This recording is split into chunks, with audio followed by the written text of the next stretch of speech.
Welcome back. You are listening to Radio Tunis International, 30 minutes after 2 on our radio station, and we have the pleasure to have with us Mohamed Raboudi, who is a member of Global Shapers. He has come today to talk to us about a hackathon they are organizing on water sustainability. A very interesting issue, Mohamed. Indeed, Right. very interesting. Well, first of all, tell us a little bit about yourself. You came earlier, but as a start-upper, Yeah, right? Today you are a member of Global Shapers. yeah. So I'm representing right now the Global Shapers community, not my startup. So a little overview about the Global Shapers. It's an initiative made by the World Economic Forums. There are actually 502 clubs or organizations worldwide. We are the Tunis hub, the only one existing in Tunisia, and we are a group of 20 youth change makers who want to drive change in Tunisia through activities and through initiatives just like we do right now. We have actually very high profile alumni came from Shapers, and we're almost 14-year-old organization, and today I'm coming here to talk about the hackathon we're hosting this weekend. Right, especially that World Water Day, I think, is held on the 20th of May. It's very recent, I think. In March. In March. March, right. We did actually an event about that in March. Right. So we invited some experts to talk about water scarcity, and raise awareness, and focusing on the local problem. I mean, here in Tunisia or worldwide, because it's a global crisis. The Global Shapers Tunis Hub concept in general is that to focus on local problems. So there are clubs in almost in every country.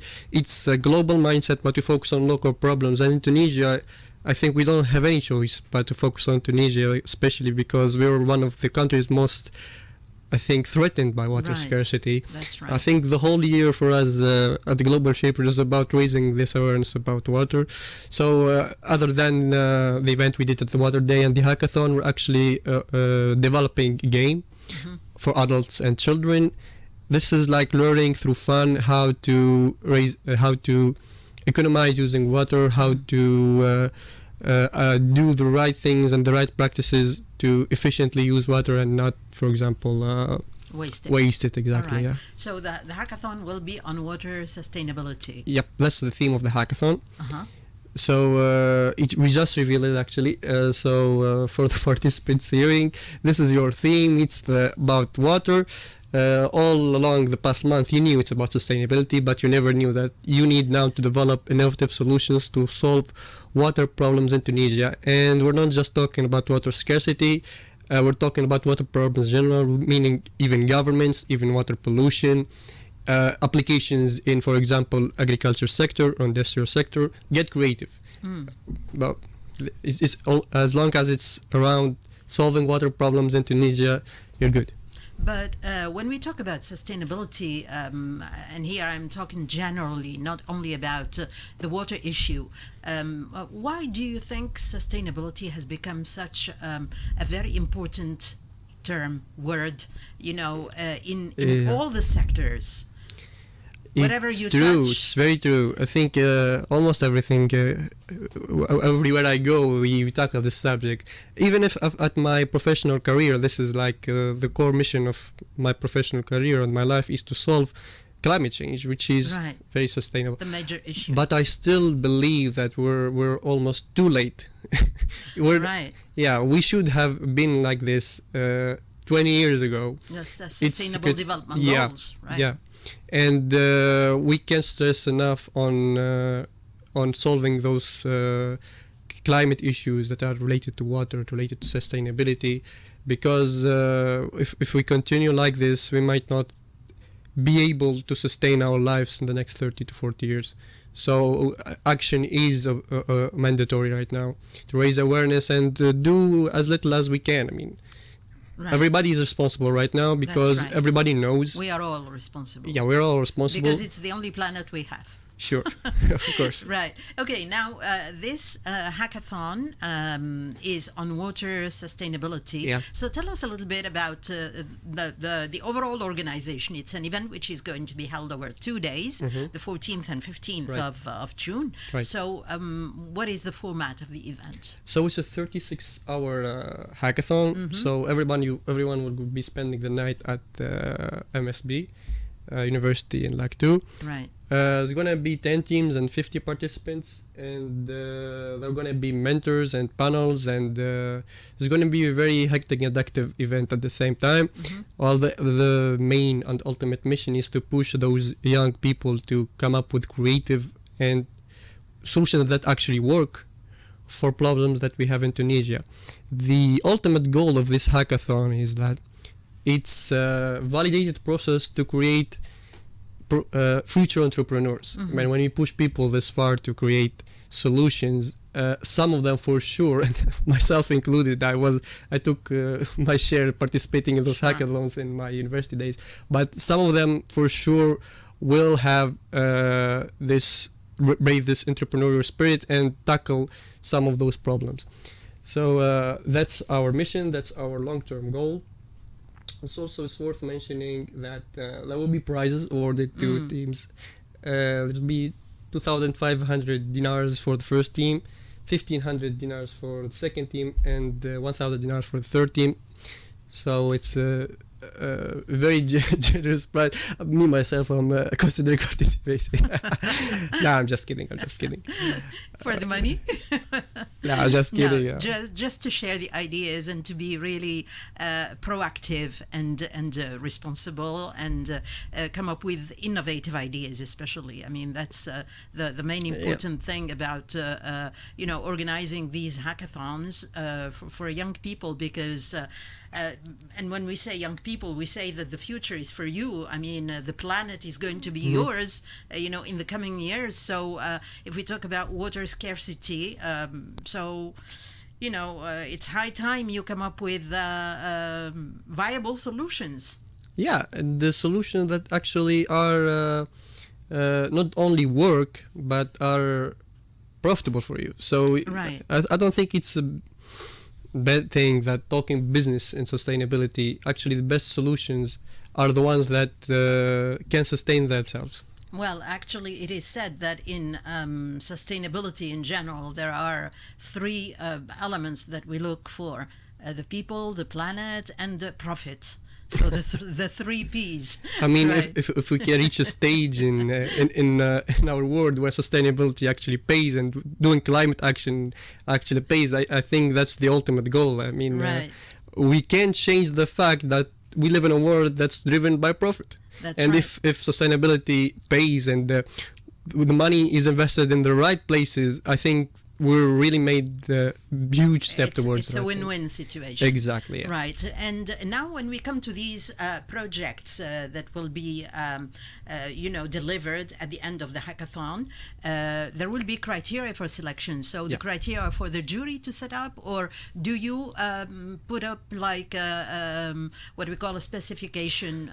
Right. Yeah. Well, it's a mix of both. I mean, one of the obvious criteria is it should be solving water problem. It should have a demo, like it's working. We can know it's working. To have a valid business model, it's well presented. It has, it makes sense. But also, I mean, you can't control the judges. The judges are very high quality and they know what they are doing. So. And all of them are Tunisian judges? Yeah. All right. We have a judge from EY. We have a judge actually from the committee of Startup Tunisia, and other judges. And we have mentors from World Bank, also from the African Development Bank. And those people that gonna make the event really interesting for participants, especially interacting with these people and learning from them.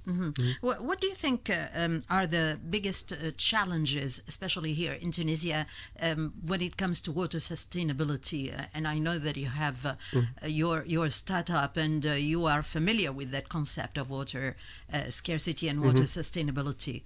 So what are some of the biggest challenges, apart from the climate change, which is impacting, the world over?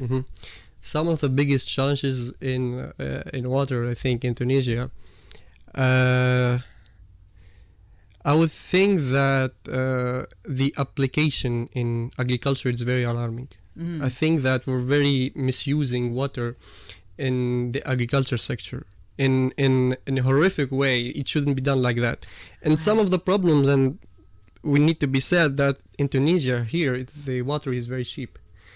People almost that's why it is wasted. That's why it is wasted. That's why it's one of the cheapest water you can buy in the world is in Tunisia, which is alarming because we're one of the countries that are threatened by water scarcity. It shouldn't be that cheap. You shouldn't waste 50 to 100 liters washing your car, or hundreds of liters just to grow tomatoes. It should be more rationalized, and you should actually, as a farmer, be open to using smart solutions. I'm not even talking about AI or drones or something very advanced, but a smart solution. And I've seen a lot of them in my career. I've seen a lot of startups that work on irrigation in the agriculture sector. It makes a farmer save money, and we as people rationalize using water.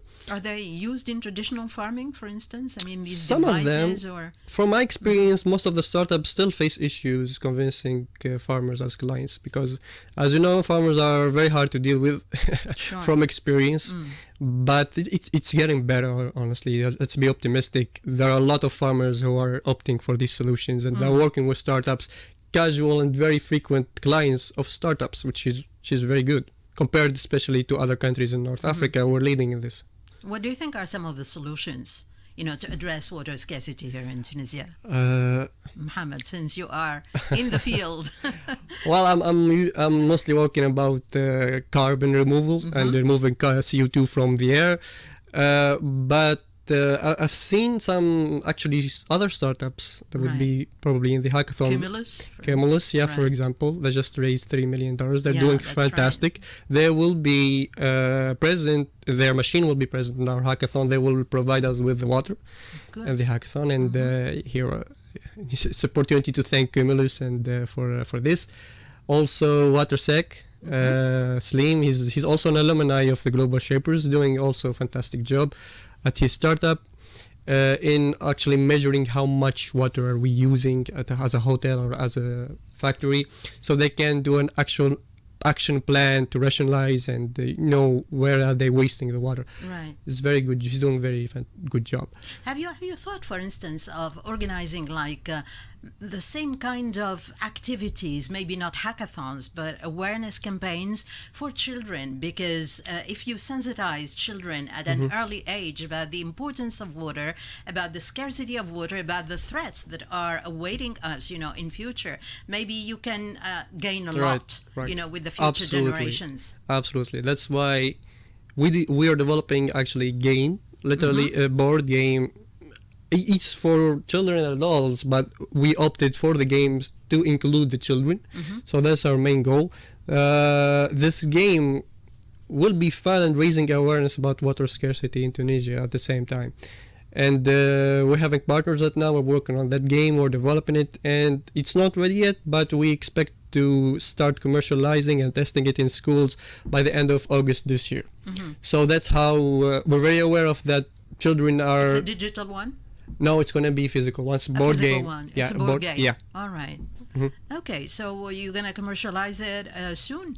In August, hopefully. In August, still developing, still cooking. Still cooking, yeah. Gen Z words, yeah. All right. So if we go back a little bit to the event then, which is the Hackathon on Water Sustainability. So if you remind us a little bit about where and when and how can people join you? So it's going to be at MSB in Lactu in this weekend, 14th and 14th of June. The event will start at 8 a.m. On the 14th? On the 14th, Saturday, and will only end the next day, Sunday, at 4 p.m. It's going to be 36 hours at least, all spent at the school. This way, the participant will have the whole time to develop their solutions and get trainings and workshops in a very concentrated timeline. Right. That's how we push them to their limits. How can they participate? How can people join you? Is there like a page that they have to sign? Yeah. You go and look for Global Shapers Tunis in LinkedIn or Facebook or Instagram. You'll definitely see it. It's a bunch of posts about the hackathon. You can go and visit the website called Earthna. Earthna is the name of the hackathon, actually. And go Earthna. to Earthna. Yeah. It's a combination of English and Arabic? Yeah, it's Earth, and our Earth, and also our Earth. Earth. So and Earth as well, heritage. Yeah, heritage, exactly. It's the slogan is أرض واحدة أرث واحد, meaning one word, one heritage. That's wonderful. Yeah. That's wonderful. Yeah, so go ahead on earthna.com, earthnahackathon.com, and you'll find the registration link. And if you're aged between 18 and 35 and you're passionate about this is for you. Sustainability, this is definitely for you. I would go ahead and join and maybe earlier than that, in fact. Maybe before 18, I should say. Before you think younger. The awareness is not there? Well, it depends. Yeah, I think this type of hackathons, you would have some kind of maturity to be able to sustain 36 hours of actual work. It's very heavy for children to well, to come it's across. tough. Yeah, it's right. tough. It is tough. Well, thank you so much, Mohamed. It's a pleasure to have you, and wish you all the success for your Thank you event. for the invitation. Any fees to pay for the? No, it's definitely free. It's free. It's definitely free, and I can use this opportunity to thank our sponsors. Sure. So this initiative is supported by Greenvy, project funded by the European Union through the Green Entrepreneurship component of its Green and Sustainable Tunisia program, and also implemented by Expertise France and CITED with partnership of the Ministry of Environment and the Ministry of Economy, and also EY as a knowledge partner. This is all possible because of them. So I leverage this opportunity to thank them for everything they did for and the Ministry of Agriculture. Well, no? not yet. Not yet. Well, they should be. Anyway. Well, thank you so much, Thank Mohamed. It's a pleasure to have you. Thank you. Bye-bye. Always.